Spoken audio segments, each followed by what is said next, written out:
Hello, I'm Dr. Angie McCartney. And I'm Ruth McCartney. Welcome to TeaFlix, where each episode's intimate conversation features a fascinating guest across the spectrum of Beatles world, pop culture, Grammy winners, the music industry, chefs, producers, music stars, actors, and more.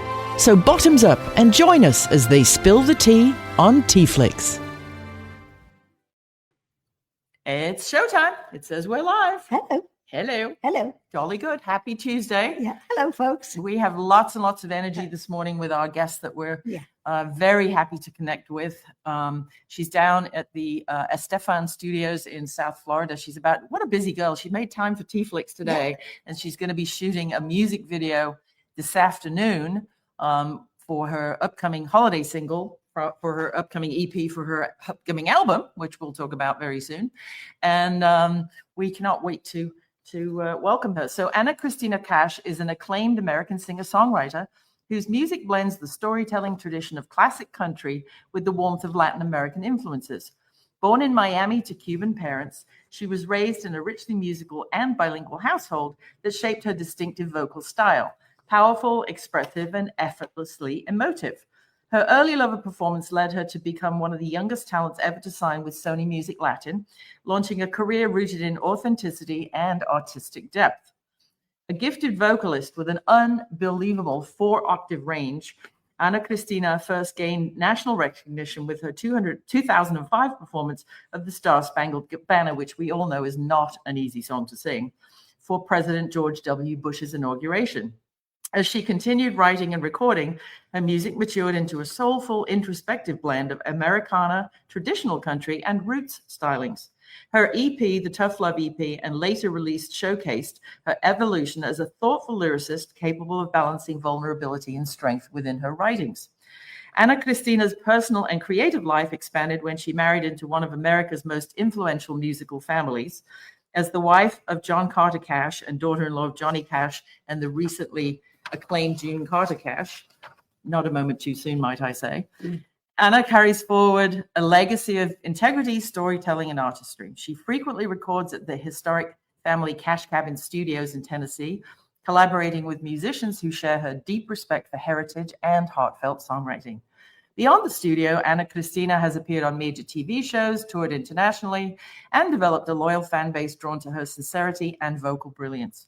With a career that continues to grow, she remains a proud Latina artist dedicated to bridging cultures, honoring tradition, and crafting music that resonates across generations. Welcome to you, Ana Christina. Hello. Hello, ladies. I was just saying, I love the matching shirts. Amazing. Thank you. Yeah, the lady where I shop thinks I have multiple personality disorder. Well, and I know you're too the same. Yeah.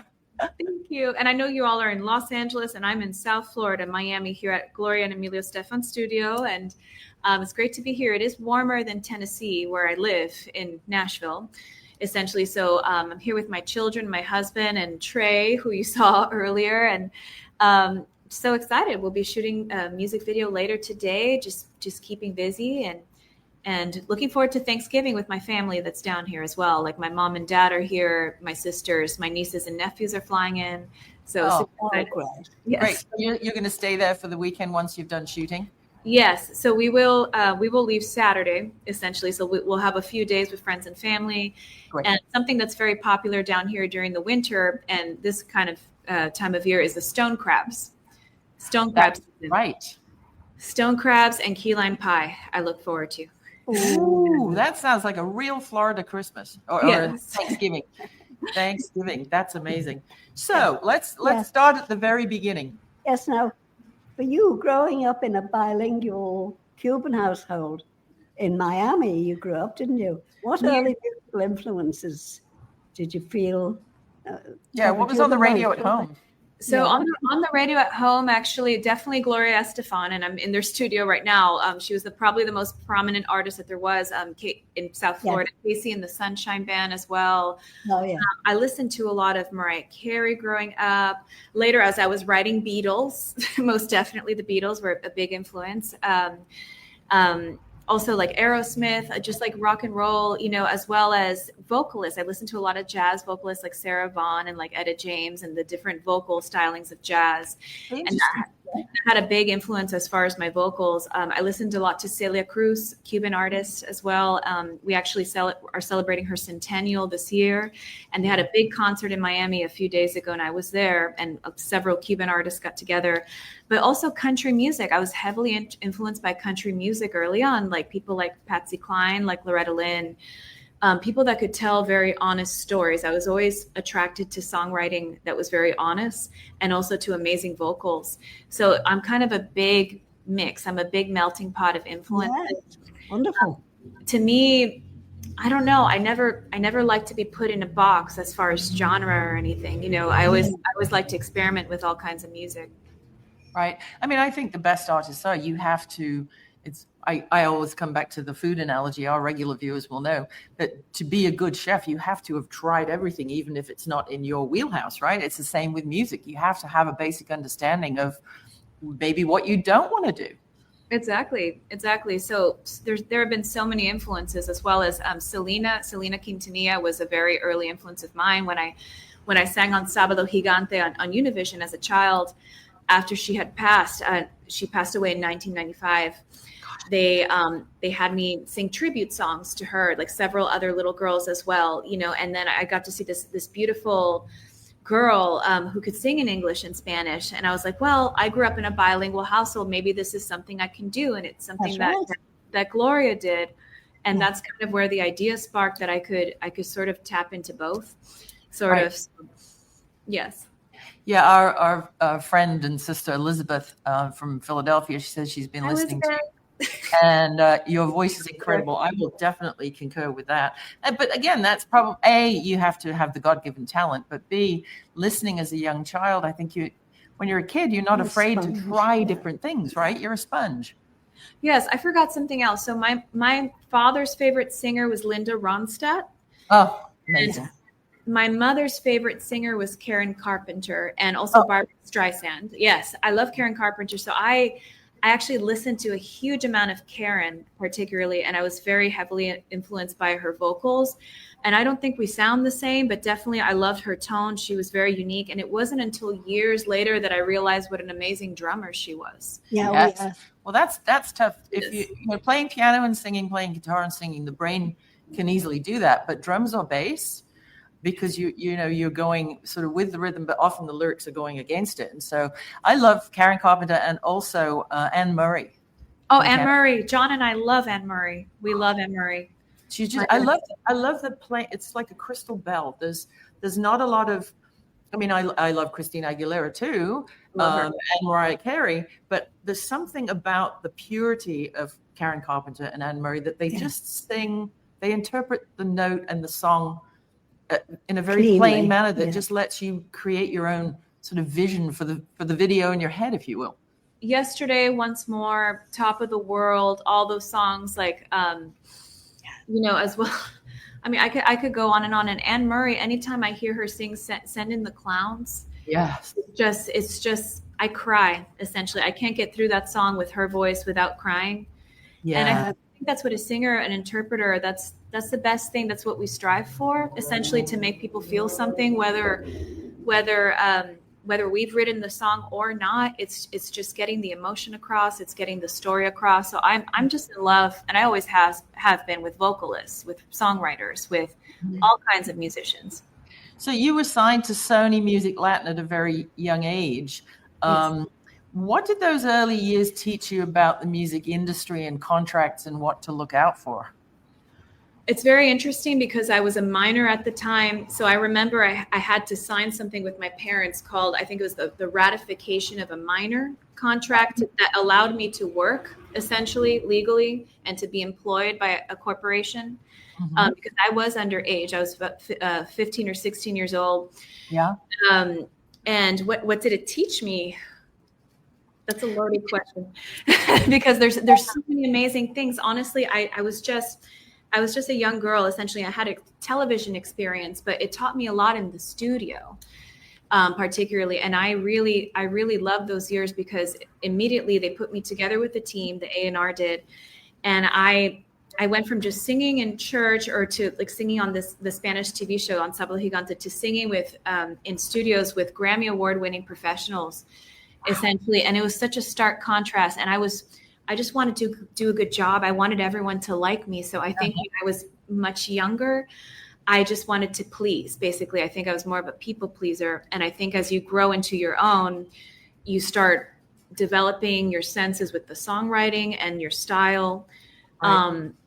So I'm very, very blessed for what happened to me early on, because it was like going to school. It was like a huge education. Right.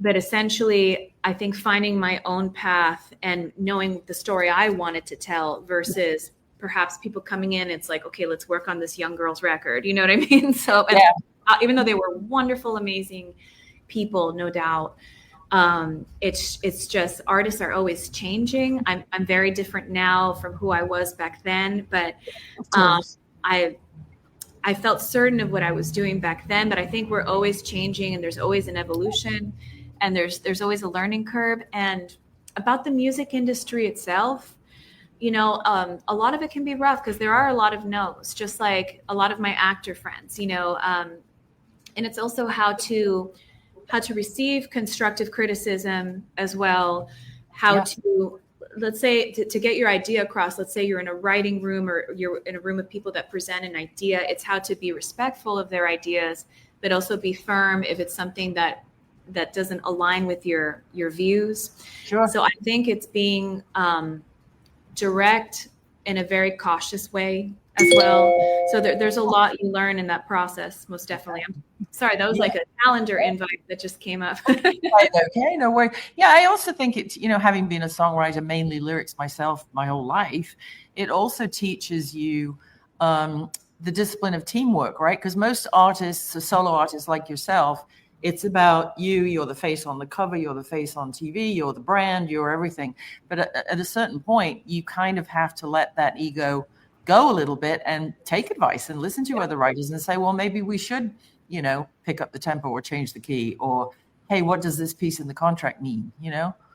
Exactly. And I think it's really kind of listening to what everyone has to say and collaborating. And like what I like about writing with people too is that someone would have thought of something in the room that I would have never come up with, and it creates magic. And then you chime in with an idea, and then it's a very collaborative, almost very divine process. And a lot of the times when I've written songs on my own, which I do write a lot on my own as well, it's more kind of introverted. It's introspective is the word, introspective. Yeah. And there's magic that happens that way too, because it's almost like you have this little antenna, and then you're writing, and then sometimes I'll look at something and I'm like, I can't believe I wrote that. You know, how was I here? And it's like, I was there, I wrote it down, but was it just me, or was it something else? You know, and now I'm getting very like metaphysical and all of that, but sometimes that happens, particularly when I'm alone. But then like songwriting with other people, I feel like it's more collaborative, and that sort of magic exists too, but in a different way. Yeah. I've said this quite a few times on this podcast, is that, you know, there are certain places on earth, some of them are restaurants and some of them are train stations for me, where I just know if I go sit with a big yellow pad and 2 pens in case one fails, something great, that's where my jodrell bank, my antenna tunes in. And it can be noisy, it can be, doesn't matter what time of day, but certain places and certain feelings and times, you just feel like you're transcribing the universe, right? Yes, and you never know when the inspiration is going to come. And I don't know how you feel for yourself, but for me, it's when you're doing something very mundane, or like you're moping around in your bathroom, or, you know, or something. I feel like when it's, for me, it's either when I'm driving or when I'm in the kitchen or somewhere just very regular, really. Okay. I'm the opposite. I have to sort of set my mind off all the things I'm doing and then go sit in my magic place and just wait for it to come. Oh, I love that. It's like a meditation or a therapy session with myself and my yellow pad. I think a very important part of this is listening too. I love the yellow pad. I'm sorry? I say a very important part is listening. Yes. Listening, you know, even when it's silent, you know, it's listening to your own thoughts, but also listening to your environment. You know, thinking what is affecting me today, or maybe it's a piece of news that affected you in some way, or something that happened to a friend or someone that you love. and you just don't know what's going to happen. And that's why it's still exciting to me, because I feel like it's like alchemy. Like you are creating something that didn't exist, and then you record it and you play it, and it's something that's tangible, that was in your mind, or something that you were working out with other writers. So songwriting is my favorite thing in the world, basically, because of that reason. Yeah. So now you began your education with a master's in broadcast journalism, as you said. And even though you've been singing professionally ever since you were very young, how do those disciplines mix? Or do they? Yeah. They definitely do. So my bachelor's actually was at Florida International University, where I received it. And they did something very lovely for me this week. The reason I came in early to Florida is because they gave me a recognition, a Distinguished Alumni Award, and they are putting my portrait in the university, and they did a beautiful event for friends and family and made me cry. And they went through kind of like everything in my career, and I got to see an old professor of mine, my journalism professor, and he used to tell me, I was auditioning for some Broadway at the time in New York, and he had heard me sing, and he's like, you just need to get out of school and just go audition, but of course my parents wouldn't allow that. I wouldn't allow that for myself, and because that wouldn't have gone well. No. Get a proper job. But essentially it helped me showing up for something, like showing up to a class gives discipline no matter what. And it's also made me a more well-rounded person, because a lot of my electives I've taken in other things, like I took international relations in the Middle East. I took different classes on the Middle East. I took like psychology classes, sociology classes. And a lot of that is the electives that you choose that kind of make you a well-rounded person. Yeah. And I think the more you write, like the more you read, the better of a writer you become. So I think just as much information as you can gather. And then from there, like after years later, I took a huge break after I graduated from journalism school. Like once I got married, once I had my daughter, Grace, she was 4 months old, I decided that I wanted to write fiction. And I was really interested in young adult fiction, like things like Twilight, like Harry Potter, things like that. But I didn't know the structure because I'm a songwriter. It's a very different songwriting structure. So I'm like, how does one do this? So I found a hybrid program at Harvard University through their continuing education. So I ended up getting my creative writing and literature degree from Harvard University, and I would fly in to do classes, but then I'd also have online classes. Then I had a residency, and that was when my daughter Grace, I decided to do that when she was 4 months old. Oh my Lord. And then I ended the program years later. My thesis was due the same week that my son was due. Oh my crazy. And I was very stressed and all the things, but essentially it's being curious. And nobody made me enter that program, no parent, nothing like that. My dad was happy with my journalism degree, and he knew that I just became a musician anyway and was doing the musician thing regardless of what I studied. But he's very happy that I did that. But learning how to write fiction was for me, and my thesis was part of a book. And anyways, it was a young adult fantasy novel that's unfinished, that John is dying for me to finish, my husband, because he says it would be a waste if I didn't finish it. Absolutely. I'll start nagging you on his behalf. Yeah. You all can nag me, yes. That's right. Sure. Well, speaking of books, I know that you're thinking eventually, once your novel is done, you're moving in a foodie direction. You're a big foodie and a cook and a cookbook collector just like me. Yes. So I love food. And especially during the pandemic, I was posting a lot of videos, and then I stopped. And then I think I went to an event in Nashville, and I think there was a woman I never met before. And she said, "What happened to your cooking videos?" So she kind of scolded me for that. So I'm getting back into it again. I'm having someone help me film content. I'm gathering recipes again. And I really want to go into the space of creating these cookbooks. So I have a wonderful cookbook idea, essentially of doing a mix of Southern food, like from where I live in Nashville, essentially mixed in with Latin food. So Cuban food I grew up with, as well as Mexican. So sort of very similar to my music. It's like a hybrid. I think that the cookbook I write would be a hybrid of like Southern American food as well as Latin food. Fantastic. I put one out last year. I'd be happy to help you, by the way, if you need to pick my brain. Ange and I have a book out called All You Need Is Tea, which is the history of tea, 306 BC.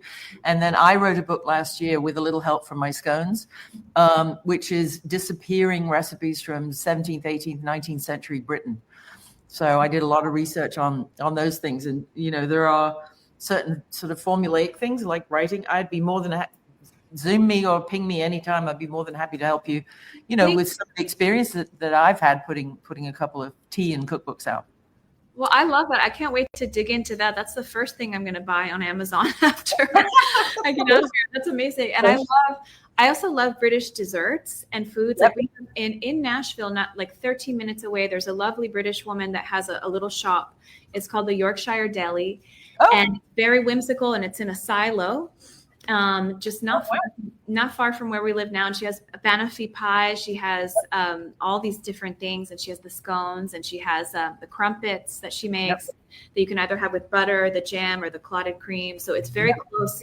That this lovely woman has a shop, essentially like a cafe. Oh, well, she should be selling the 15 flavors of Mrs. McCartney's organic teas. Oh, she should be, yes. Which benefit the Linda McCartney Breast Cancer Research Fund in Liverpool. Okay, so yes, I'll give you their contact. I'll tell you who they are. You got to reach out for sure. Fantastic. Yeah, no, we have a banoffee pie recipe in the book, and we have something called Cranachan, which is a Scottish dessert with raspberries and cream and whiskey and all kinds of fun stuff. But, that's very nice. Barbara's just saying 3 beautiful, talented, smart Renaissance women. Oh, thank you, Barbara. Thank you, Barbara. How are you, Barbara? I'll drink to that. I'll drink to anything. My water. Well, you don't want me on a drunk Christmas video, do you? So I've got water, so I'm. No, we don't want my drunk uncle Christmas videos. That's for sure. Well, and you have to take care of your voice. And speaking of which, yes, your vocal range is really extraordinary, isn't it? How do you maintain your voice? Do you drink tea, by the way? I love tea. I love tea. I love chamomile tea before I go to bed with lots of honey and lemon. There's a tea that I love called Throat Coat, and I think it has licorice root. So I use that a lot, like if I'm doing a session or singing. Definitely use a humidifier in my bedroom, like on nights before I sing, especially. I try to do it all the time, but if I forget, I don't like to forget the humidifier essentially before I have to go sing somewhere. That's I don't have this yet, but I think there's like a vocal mist thing that people use, and I really want to get one. It's a personalized one that you can walk around with. That kind of like you put like saline in it, and I think it's a vocal mister that's mobile. So I haven't done that yet, but a lot of my singer friends say it works wonders. But good old fashioned honey, lemon, tea, vocalizing. I have a lovely voice instructor. Well, I haven't gone to him in years. He's in Florida. I live in Nashville, but he came to the FIU event this week. I got to see him. He's in his 80s. Oh, great. He sang opera in Cuba. His name was Luis Manuel Diaz, and he was like a mentor and almost like a second dad to me. He taught me from the time I was maybe 9 or 10 years old. And even though I already had experience singing on shows, I was shy with him for some reason. And I used to sing with my back to him. It was awful. And then my mother told him, he's like, Luis, I understand. She's impossible. Like, you don't have to teach her anymore. And he had so much patience with me. And he's like, he used to call me Annie. He's like, Annie, turn around now. Funny. So you just got to give people a chance sometimes, because I was just like, I guess, being a hard-headed kid, and he refused to give up on me essentially. And so, that's, I think there should be more teachers and mentors like that essentially, because a lot of people are just quick to throw in the towel. Wow. Yeah, I agree. I mean, but an 81-year-old Cuban opera singer and a hard-headed kid, I'm smelling an Oscar-winning short film there. Yes. Well, he wasn't 81 at the time. He's in his 80s now. But the fact that you've met again and that you still have those memories and that relationship is, again, it's the empowerment of music, isn't it? Yes. And he used to call me, what's the movie about the stubborn horse that was wild that you had to take? Flicka. He said, Flicka. He said I was like Flicka.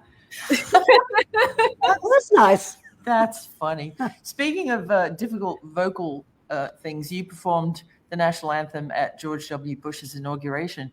How did you deal with the prep, the nerves? Because it's not just show up and do a gig. It's going through the security and sound check and what could go wrong, might go wrong. And, oh my God, is my voice going to crack? What do you remember most about that day?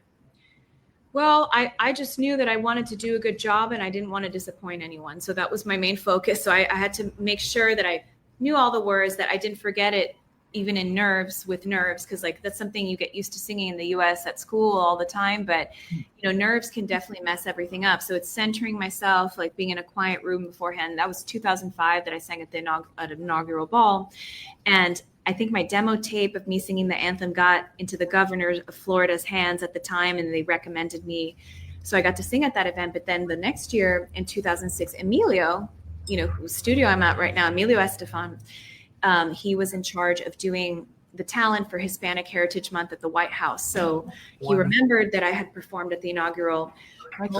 They called me, and apparently Ricky Martin had bailed on the show. And I was just a kid. I was like 19, 20 years old. They're like, do you think you can go to Washington and replace Ricky Martin? And I'm like, yes, sir. Yes, sir. Free bags full, sir.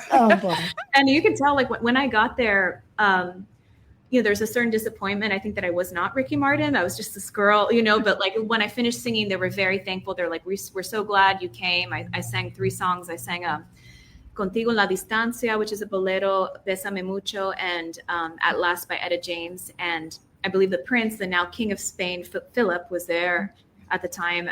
George W. Bush announced me, but I remember being so nervous in the blue room next door because he literally said my name at a podium, and I'm like, this is the White House, this is the president. Wow. I'm just some kid. What am I doing here? But do a good job, don't fail, basically. So, wow. So it worked out. Everything went well, and I think as much as I've performed my whole life, I think there's like a healthy sense of nerves always. Like I love to do it. I think once I'm a few minutes in on stage, I'm fine. And then you just get comfortable because you're talking to your friends, you're talking to the public.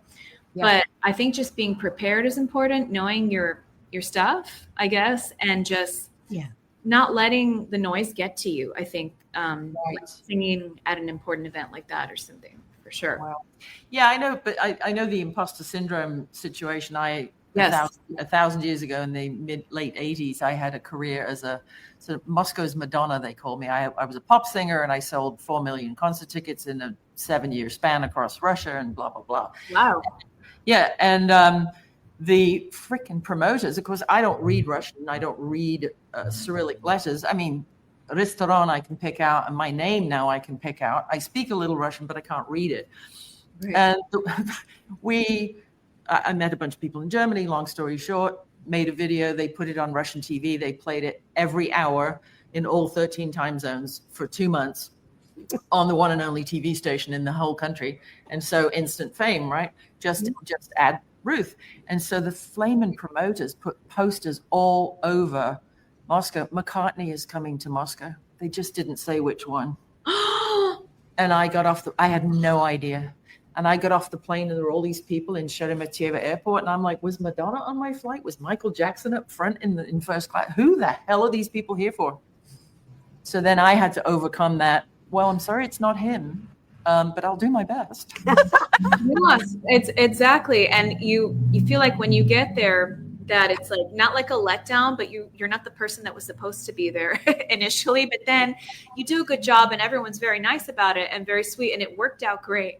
I think I do, like, I think one of the main things I've had to learn in life as far as growing and being an adult and being in this industry, it is dealing with imposter syndrome. It's allowing myself to be praised for my work, or someone to say something nice. Because I think for years I've been so hard on myself that, you almost don't believe it. You almost don't believe that you're getting the opportunities you deserve, that you could have done better or something, So I'm trying to be more accepting now. I'm trying to receive things and just say thank you instead of yes, but, or like, yes, but, those things. So imposter syndrome is a very real thing. Well, and also I think when you were starting out, even though you were very young in the music business, the language in this country was English, right? So first of all, you're fighting the Spanish and then Spanglish battle. Secondly, you're a woman. So the music business was run by a bunch of suits. John Lennon always used to call them the suits. And they were all had a law degree from Harvard or Yale or some copyright university or whatever. And so, I think the imposter syndrome comes, especially for women like us, I mean, we're getting there. We're getting much better with feminism and so on and so forth. But I think that's always still in the back of your mind, isn't it? Is like, really? Are they talking to me? You know? A little bit. For sure. And it's gotten better, but it's a very real thing, you know. Oh yeah. It's a very real thing. So I still deal with that, essentially. Yeah. So Ange has a burning question, because we had your lovely husband on a couple of weeks ago. Yeah. How did you meet John? Yeah, so we actually met in 2013 at the Sunset Marquis Hotel. That's the time that I lived in Los Angeles. You know, that's a music hotel. Oh yeah, I know. There's a studio. Nightbird is underneath, right? Nightbird. I love Nightbird. So I lived there for several months, and I didn't even know that hotel was there. I lived right there off of Holloway Drive in La Cienega, in a little building. And essentially, I was writing by myself in my apartment. And I decided I was going to take a break because I wasn't getting anything. So I went to go get a glass of wine at that hotel. It's just right down the street. There's a little tiny bar off the lobby, right? Yes, bar 1200. Essentially. So I sat down. It was relatively early. Like, people hadn't really come in yet. It was about 6 o'clock or so. I don't think there's, you know, that's like a nighttime place. Like, people go there. Oh, yeah. So I was the only person there until John and his friend Garrett showed up. So John has a very thick Southern accent, as you know.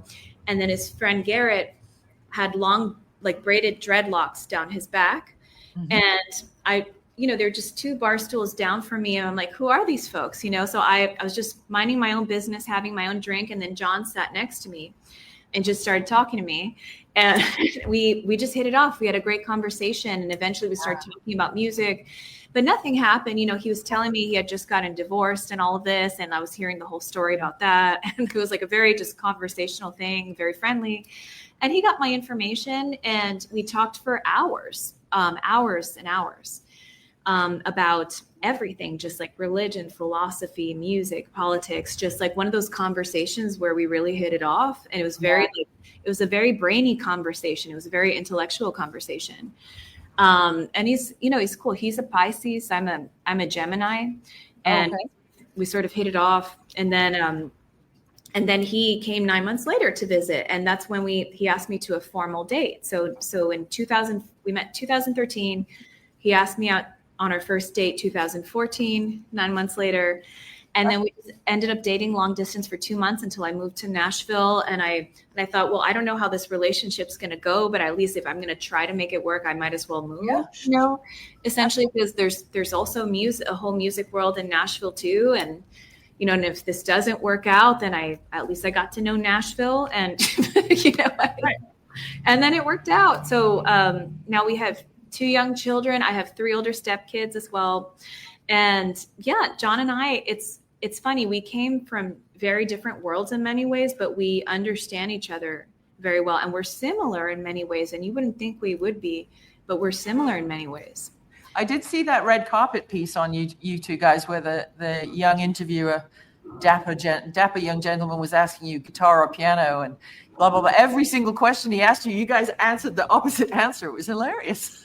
It was funny, you know, and that's the way we are on things like that. But then we don't fight about furniture or decor, or like, you know, we just moved into a new house and we kind of have the same taste. So like, we're similar on things like that. But then, you know, he's definitely as extroverted as he is. Like, he kind of likes his space too. He's very much of an introvert as well. It's like the whole Pisces thing. He's like my mother. I feel like I married my mother in many ways. My Pisces. And we just get along well because he's very creative. And I think I just need to be around a creative person, I think, because it's very hard for people that are non-creative sometimes to understand what we do, essentially, because it's not a linear 9 to 5 thing. The schedule changes all the time. Like, you know, one day I'm at a show, today I'm shooting a Christmas video, you know, and it could be very random for people.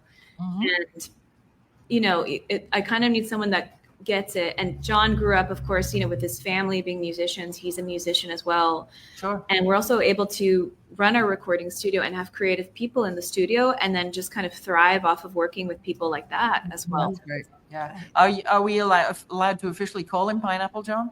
Yes, you are. He would love it.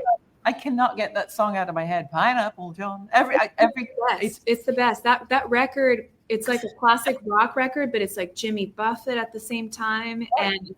And he had a great record release event in Nashville. And I had pneumonia. It was terrible. And I still sang background vocals for him. You know what I mean? Because I wanted to support him that day. I was like on antibiotics, but I had pneumonia. I had to cancel another one of my shows like a couple days prior, but I went there and I sang background vocals for his show. Oh my goodness. So I know you have a shoot to run to in about 10 minutes, but Ange wanted to know. Yeah. What projects, collaborations, or other directions are you? Sorry, I made some notes here and I've got the wrong glasses on, so you have to bear with me. Yeah. So what projects, collaborations, or new directions are you most excited about right now? Well, I'm most excited about, honestly, this Christmas collaboration with Emilio Estefan that's coming out for the holidays. It is called Un Año Más, One More Year. We are shooting the video in Christmas Wonderland here in Miami, Florida. There are LED lights. There are Christmas sets. My children are in it. I think his grandson might be in it. So it's going to be a crazy day, and we're figuring out all the release details for that. But then my bilingual EP of all the singles I've released, and plus several more songs that I'm very excited for people to hear. That's coming out on January 30th. It's called the Sunshine State EP. It was going to be called the Sunshine State EP Volume 1, but we decided not to release a second EP and just go straight into the full album after that, because we thought it would be better. Because I mean, again, there's so many songs recorded. We felt like it merited a full album after the EP release. And when we do release the album, I do have a wonderful collaboration with Alison Krauss and with Marty Stewart. Oh, fabulous. Love. I'm so excited about that. And I was very shy to ask Alison Krauss for a collaboration, because I am shy in many ways, even though I'm a performer. And then John said, well, because we did a show together in 2018 at the Johnny Cash Festival in Arkansas. And we got along really well. Like, we sang Carter Family harmonies together with also Heather Mabe and Suzanne Cox. And all of us just got along so well. But I wrote the song with John Carter. It's called The Harpeth River. And I'm like, I hear Allison on it, but I don't want to say anything. And he said, so one day I just had a giant glass of wine and I asked her, and she said yes.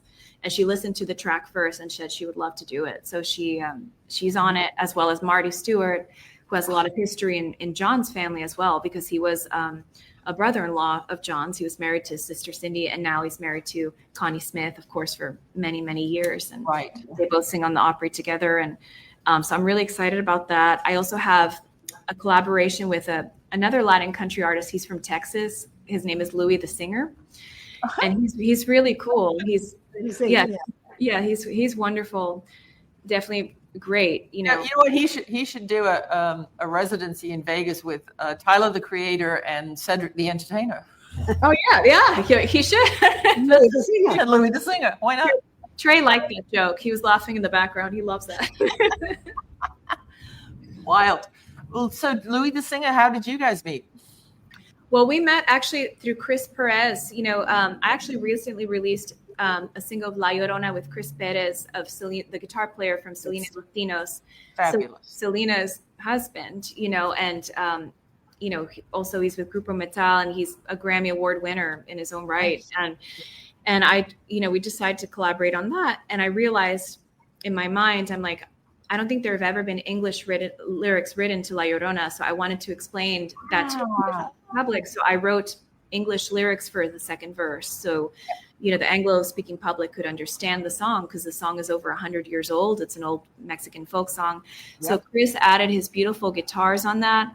And we've actually collaborated on some more. We did like a full session where he's playing in the studio on several of my songs. And then we shot the video in San Antonio, Texas. So essentially through Chris Perez, through Bob Gomez, who works with Chris at Blue Mariachi Productions. We met Louis the Singer because they work with him on the road and in the studio a lot.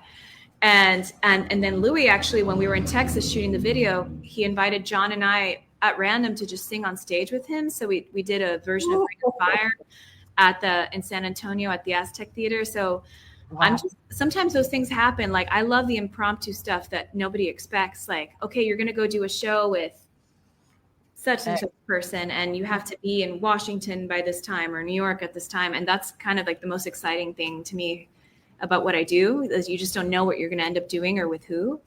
Right. So I do love that. So that's how I met Louis. And Louis has a very interesting story. He had been in and out of prison since the age of 14. Wow. For various reasons. And then kind of his creativity was his motivation to turn everything around. And he is a great singer as well. And yes, I would recommend everyone listen to his stuff. Oh, that's really sweet Wonderful. Of you, giving a shout out. Yeah, music saves just as much as Jesus saves, music saves. I truly believe it. Oh, for me, it's incredibly healing, the work we do, to be able to write, to express yourself and get that out there, because it can help other people. Yes. But also it just heals something inside the soul, most definitely. Well, absolutely. So again, I know you go to one. Where can going across the bottom, we have, of course, annachristinakash.com. Yes. And I know you're very active on Instagram and socials. Tell us about, when is your holiday single coming? You have La Llorena, I'm going to screw it up because I'm from Liverpool, out right now, which is one of my favorite videos. I just play it on a loop. And tell us all about where else people can find you and, what's coming up briefly. Yeah, so I am just Anna Christina Cash on socials, like on my Instagram, on my Facebook, but on TikTok, I'm on there too. I'm Anna Christina Cash Music. And, it's crazy. We don't have a release date for this Christmas single, but it is coming out, and this video is being shot today, and we'll turn all of that around. So sometime now during the holidays, that single will be released. Right. That's all I can say, right? It's the truth. But then that will be released, but definitely my EP, the Sunshine State EP, on January the 30th will be out. So I'm so excited for everyone to kind of follow me along my social media journey as well. That's fantastic. Well, Angie is a multiple author, and one of her books is called Mrs. McCartney's Liverpool Limericks and Other Random Irish Haikus. And she likes to close the show for our special guest. She put pen to paper over the weekend. And we're going to read you your personalized limerick if you're sitting comfortably. I love, no one's ever done this for me. Okay, yes, thank you. It's always the first time. I'll email it to you later. Okay. You count the speed in. Okay, 1, 2, 3. There once was a songbird named Anna, whose roots stretch from here to Havana. In 2 tongues she'll sing, cash cabins, walls ring, blending Nashville and sweet old Havana. Ta-da! Gosh, I love that. That is beautiful. Thank you so much. Yes, that's a first for me. That is a first for me. Thank you. Yeah, no, not many people. You watch though. We've done a couple of 100 shows which end in a limerick. How long before one of the late nights starts doing it and just nicks the idea, right? But oh well. I'm sure. Yes, it's a great idea. Yeah, absolutely. Ta-da, says Elizabeth, and lots of love from all over the place. So as you guys know, this will be put on the McCartney Studios YouTube channel very shortly. It will go far and wide as an audio podcast on Pandora, Spotify, iTunes, Apple Podcasts, wherever you get your podcasts. And I cannot thank you enough for carving out time in your busy, busy life, and especially today. Thank you both so much. You're just rays of sunshine in those shirts and with your beautiful glasses and personalities. And thank you so much. I love the limerick. Thank you for everyone that's tuned in. Thank you so much. Absolutely. Happy Thanksgiving. Thank you. Bye-bye. Bye-bye. Happy Thanksgiving. Bye.